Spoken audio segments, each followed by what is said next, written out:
It's interesting, we heard from the Minister of DRC, what's wrong with your country?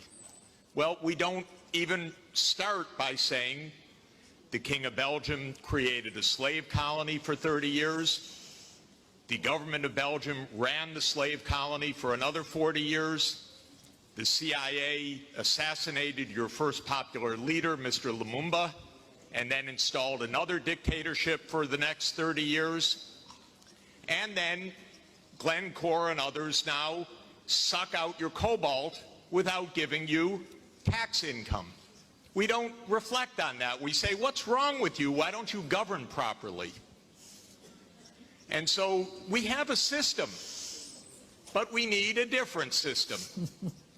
We cannot turn this over to the private sector. We already did about 100 years ago. Not only to the private sector with the U.S. military behind it. What's going on, guys? So what you're hearing right now is this economist is talking about how there's always been a hand in Africa controlling or manipulating what goes on within the country. The private sector, he started with the king. You hear him talk about the King of Belgium, and he's talking about how that's been going on for like almost 70 years. You see? So then they come in and they input political figures that basically just work for them. And that's been known for so many, about 20, 30 years now. That's already been known that they implement these people so they can do what they want to do with Africa's resources. I'm paying very, very close attention to this because I want Africa to win. I really, really do want Africa to win. If Africa can get to what people would consider first world level, it'll change everything for everybody. It'll change everything for everybody. So that's why I'm keeping such a close eye on this situation. I'm going to be bringing you guys videos because I really want Africa to win this. I want them to reach that level of such independence and to get all these other colonized mentality people out of the country. You have to start cutting a partnership with countries. You need a partnership. You need there to be this country benefits, this country benefits. It doesn't need to be just one way anymore. And that's the problem that we have with a lot of these European-based governments, because as you can see, the Queen of England, she old, so she comes from a very old mindset.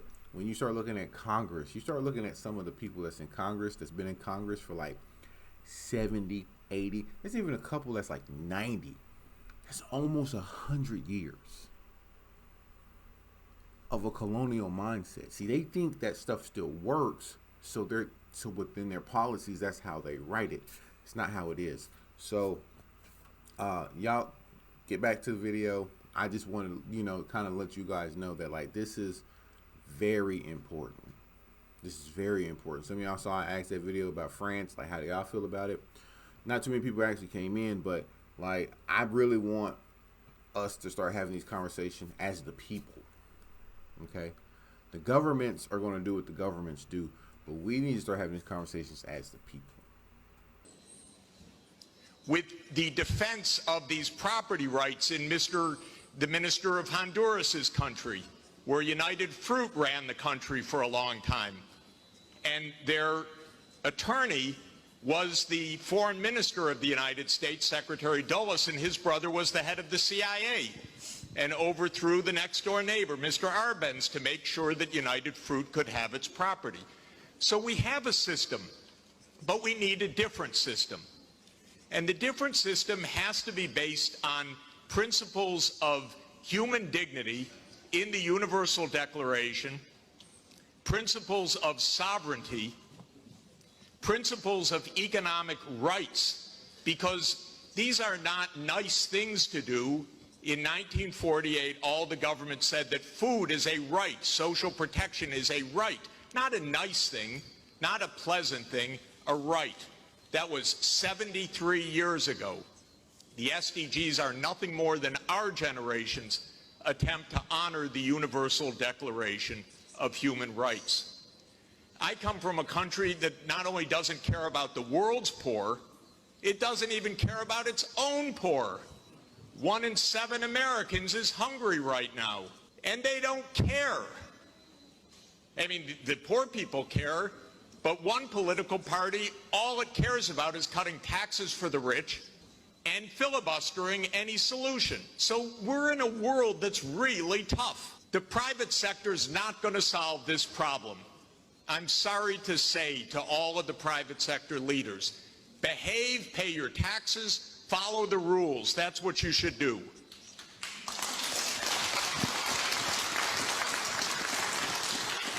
And what the governments should do is the following. They won't, but they should. First, the G20 should become the G21 by inviting systemically the chairperson of the African Union and the African Union to be the 21st country.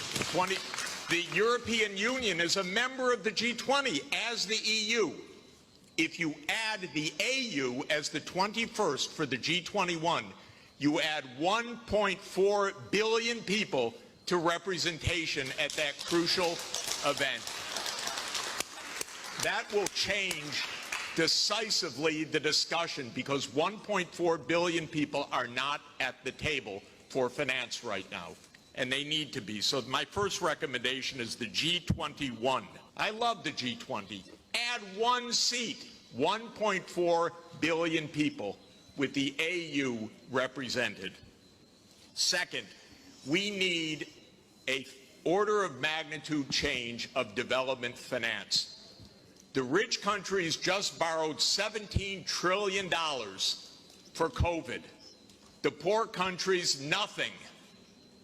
Because the rich countries can borrow at 0, and the poor countries pay 5 or 10% coupon rates or have no access at all.